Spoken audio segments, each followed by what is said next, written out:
Soundcore Life Q20, Life Q30, and Space One. 3 headphones from the same brand, 3 different prices. And the real question is not which one sounds fanciest. It is whether stepping up actually gets you better ANC, better comfort, and features you will use, or whether the cheapest one is already good enough for how you listen. Let's make it clear. Let's start with the reason most people are watching this in the first place: noise cancellation. Because if the cheapest one already shuts the world up, why pay more? The Q20 surprises for what it costs. Engine rumble on a plane, the hum of an air conditioner, traffic at a distance, all of that gets noticeably softer. Where it shows its limits is voices. Office chatter, the coworker 2 desks over, kids in the next room. It dampens, doesn't erase. The Q30 takes a real step up here, especially in low-frequency rejection. There's a reason it's still recommended years after launch, and it's that ANC plus passive isolation combo that genuinely makes commuting and open offices easier to handle.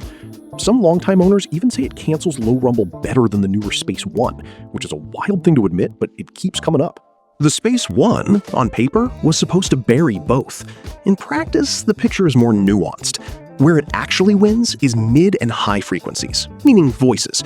Adaptive ANC, more microphones, smarter tuning.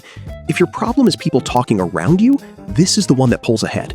If your problem is engines and fans, the Q30 is right there with it, sometimes ahead.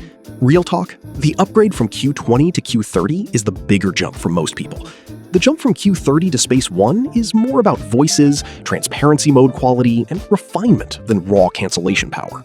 Now, all the ANC in the world doesn't matter if your ears hurt after an hour. So let's talk fit. The Q20 is the lightest of the 3, and the foam cups are softer than they have any right to be at this price. There's an opinion I came across from someone who wears glasses and dreaded headphones because of that pressure point behind the ear. With the Q20, that issue disappeared. That detail tells me more than any spec. The trade-off is that some folks find them a bit loose if they move a lot, and in hot environments, the cups can get sweaty. The Q30 steps up with protein leather and memory foam, which feels more premium and seals better. People who've owned them for over a year keep saying the cushioning held up and didn't snag hair, which is a small thing until you've dealt with headphones that do.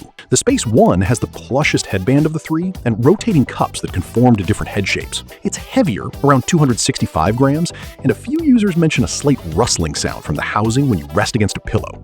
Minor, but worth knowing if you sleep with them on. For all-day wear with glasses, the Q30 is the safest bet. For pure lightness, the Q20. For that sink-in cushion feel, Space One. Sound is where things get interesting. All 3 lean bass forward out of the box. The Q20 with bass up on goes overboard, muddy and boomy. Turn that off and it's a fun, warm tuning that works for most genres. The Q30 is similar, but with a more refined low end. And the 8-band EQ in the app actually fixes the bass heaviness if you spend 2 minutes with it. The Space One adds LDAC for high-res wireless and 40mm custom drivers. But here's the honest part. Several reviews flag recessed mids and treble that can get sharp. Vocals sound thinner than on the Q30, unless you cue them forward. For pop, hip-hop, EDM, all 3 deliver. For acoustic, podcasts, vocal-heavy stuff, the Q30 is the most natural without tweaking. Battery is where nobody loses.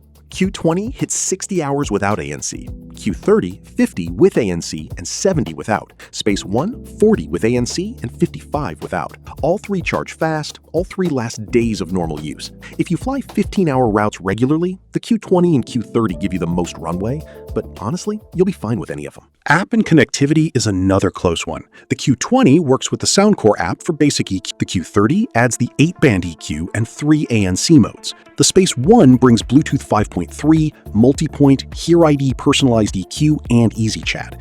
Multipoint behavior on the Q30 is the one weak spot, with a stray report of dropouts when juggling 2 devices. The Space One handles dual connection cleaner. So, value. All 3 sit in different brackets. The Q20 is the most aggressively priced, often the one with the deepest discounts. The Q30 sits in the middle and is probably the most discounted of the lineup over a year, frequently dropping when sales hit. The Space One holds its price more firmly, with occasional promotions but fewer deep cuts. What you pay more for going up the ladder is better materials, better mid-frequency ANC, more refined app features, and codec support, like LDAC. What stays roughly the same across all 3 is battery, basic comfort, and that core Soundcore tuning. Here's the call.